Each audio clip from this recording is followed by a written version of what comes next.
नमस्कार. श्री स्वामी समर्थ. तुम्हा सगळ्यांचं आपल्या चॅनलवर मनापासून स्वागत करते. बघा, आजच्या व्हिडिओमध्ये आपली जी माहिती असणार आहे ती अर्थातच गुप्त नवरात्रीविषयी असणार आहे. कारण येत्या 26 जून 2025 ते 4 जुलै 2025 या काळात गुप्त नवरात्र असणार आहे. तर या गुप्त नवरात्रीमध्ये आपल्याला आपल्या कुलदेवीची सेवा करायची आहे. गुप्त नवरात्री हा देवी दुर्गेचा एक विशेष आणि शक्तिशाली काळ आहे, जो वर्षातून 4 वेळा येतो. माघ, चैत्र, आषाढ आणि शारदीय अशा या काळात तंत्रविद्या आणि गुप्त उपासनेला महत्त्व दिले जाते. तर एका वर्षामध्ये 4 नवरात्री येत असतात आणि या 4 नवरात्रीमध्ये बघा, आपण चैत्र नवरात्र आणि शारदीय नवरात्र जे असतात ते सगळेजण साजरी करत असतो. पण गुप्त नवरात्री जे असतात ते बरेच लोकांना माहिती देखील नसतात. गुप्त नवरात्री वर्षातून 2दा येतात, माघ महिन्यात आणि आषाढ महिन्यात. आणि या गुप्त नवरात्रीमध्ये सेवा देखील होत नाही. तर सर्वांची आपल्या कुलस्वामिनीची सेवा व्हावी म्हणून मी हा व्हिडिओ तुमच्यापर्यंत पोहोचवण्याचा प्रयत्न करत आहे. तसेच या व्हिडिओमध्ये कुलस्वामिनीची सेवा कशी करायची व अत्यंत प्रभावी उपाय, कुलस्वामिनी जर नाराज असेल तर त्यासाठी हा उपाय तुमच्यासाठी 100% प्रभावी ठरणार आहे. तर हा उपाय खूप सोपा आहे. तर मी हा उपाय शेवटी सांगितलेला आहे. तर तुम्ही व्हिडिओ शेवटपर्यंत पहा आणि कमेंटमध्ये तुमच्या कुलस्वामिनीचं नाव आवर्जून लिहा. चला तर मग व्हिडिओला सुरुवात करते. जर चैत्र आणि शारदीय नवरात्रीमध्ये आपल्या कुलस्वामीची सेवा करू शकत नाही किंवा मासिक पाळी, सुतक असू द्या, बऱ्याचशा गोष्टी असतात तेव्हा आपल्याला सेवा होत नाही, तर आपण गुप्त नवरात्रीमध्ये देखील सेवा करू शकतो. तसेच गुप्त नवरात्रीमध्ये बघा, काही गोष्टी ज्या असतात त्या सिद्ध होत असतात. बऱ्याचशा गोष्टी गुप्त नवरात्रीत असतात त्या सिद्ध होतात.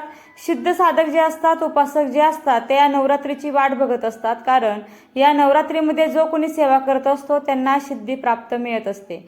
किंवा आपण थोडी का असेना, आपण भलेही थोडे एक मंत्र घ्या, तुम्ही देवी आईचा कुठलाही मंत्र घ्या, तो जरी जप केला ना, ती जी सेवा असते ती आपल्या कुलदेवीच्या चरणी अर्पण होत असते.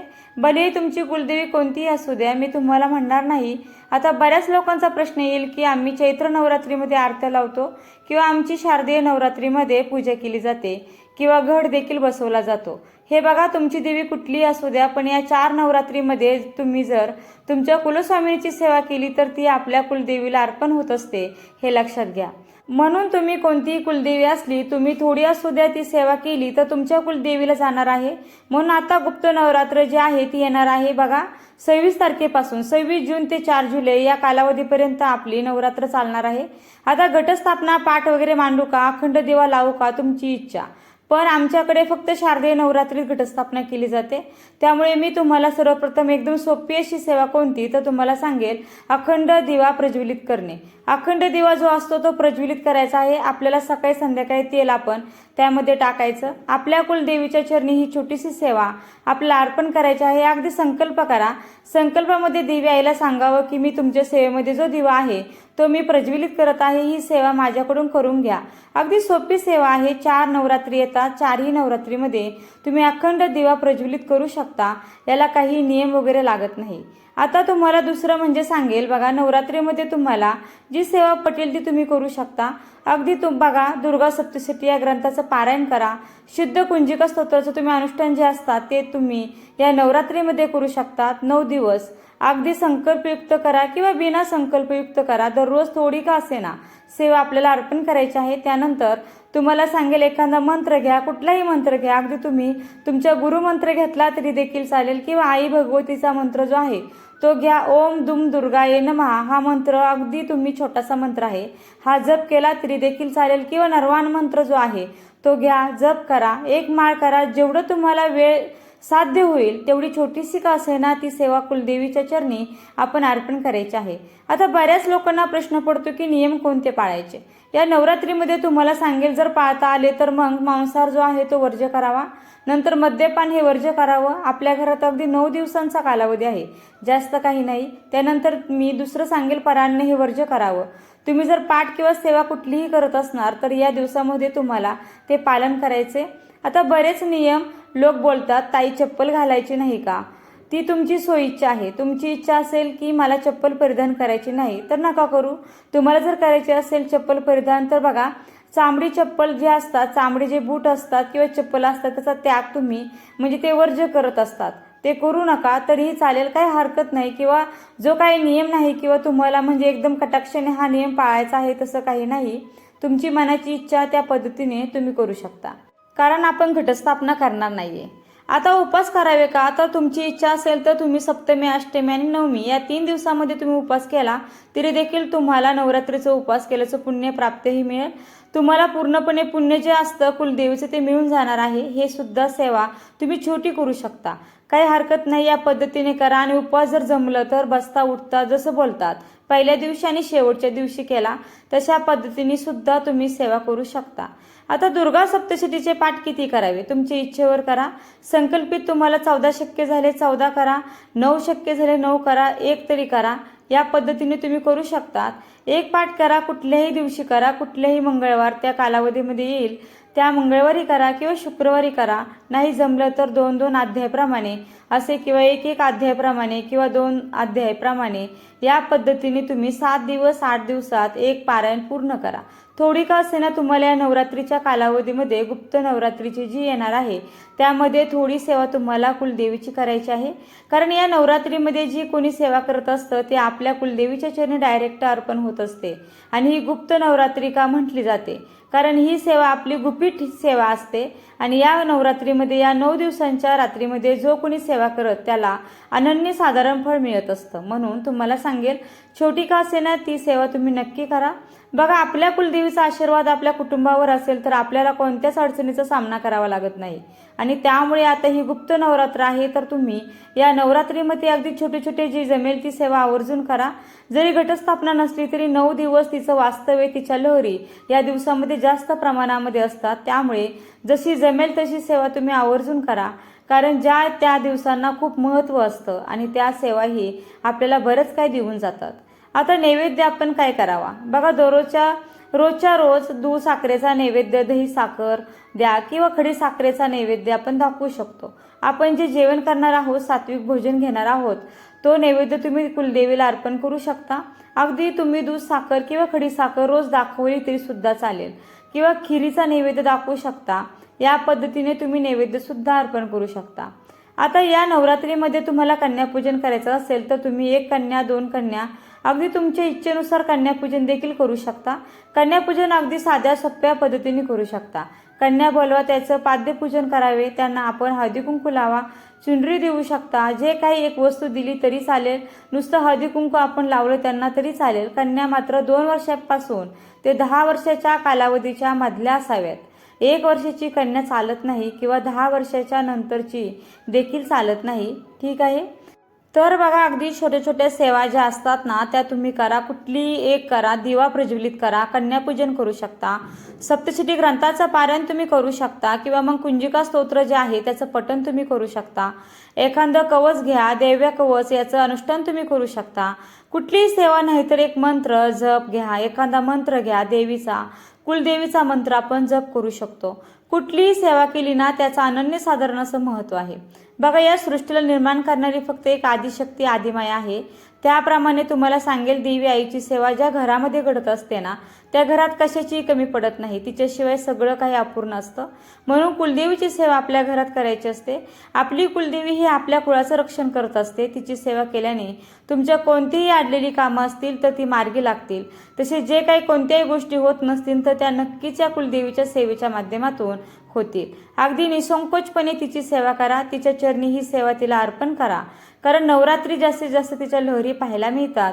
तसेच तुम्ही तिची ओटी भरू शकता, पिठाने परड्या भरू शकता. तिची जी काही सेवा तुम्हाला करता येईल ती तुम्ही आवर्जून करायची आहे. तुम्ही हवन करू शकता. सप्तमीला करा, अष्टमीला करा, नवमीला करा. कुठली एक दिवशी छोटंसं हवन करा तरी देखील चालेल. आणि या छोट्या मोठ्या ज्या सेवा असतात त्या तुम्ही करू शकतात. फक्त एवढं सांगेल, करत असताना तुमचा भाव हा पवित्र ठेवा आणि मनापासून सेवा करा. एक वेळ ठेवण्याचा प्रयत्न करा. तर नक्की सगळ्यांनी आपण सेवा करायची गुप्त नवरात्रीमध्ये. 26 जूनपासून ते 4 जुलै या कालावधीमध्ये छोटीशी का असेना आपल्याला कुलदेवीची सेवा करायची आहे. शेवटी एक गोष्ट मनापासून सांगते, कुलदेवीची केलेली सेवा ही कधीही वाया जात नाही. ती आपल्या कधी ना कधी कामी येतेच.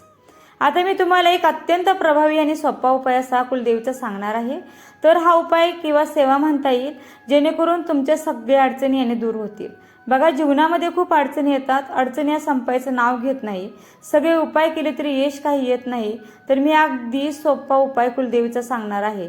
तर तुम्ही हा उपाय नक्कीच करून पहा आणि हा उपाय सगळेजण सहज करू शकतात. बघा, बीज नुसतं जमिनीत पेरून उपयोग नाही, त्याच्यावरती सिंचन झाल्याशिवाय त्याचा जसा वृक्ष होत नाही तसा आपला कौटुंबिक किंवा वैयक्तिक विकास जर साधायचा असेल तर त्याच्यासाठी सिंचन अर्थात कुलस्वामिनीची उपासना ही अत्यंत महत्त्वाची ठरते.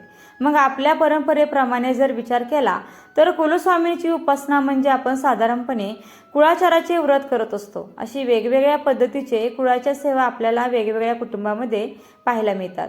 तसेच महालक्ष्मी मातेची वेगवेगळ्या पद्धतीने आपल्या घरामध्ये उपासनाही होत असते. अगदी लग्न कार्यात सुद्धा देवीचा कुलाचार करण्यात आपल्या परंपरेत पाहायला मिळतं.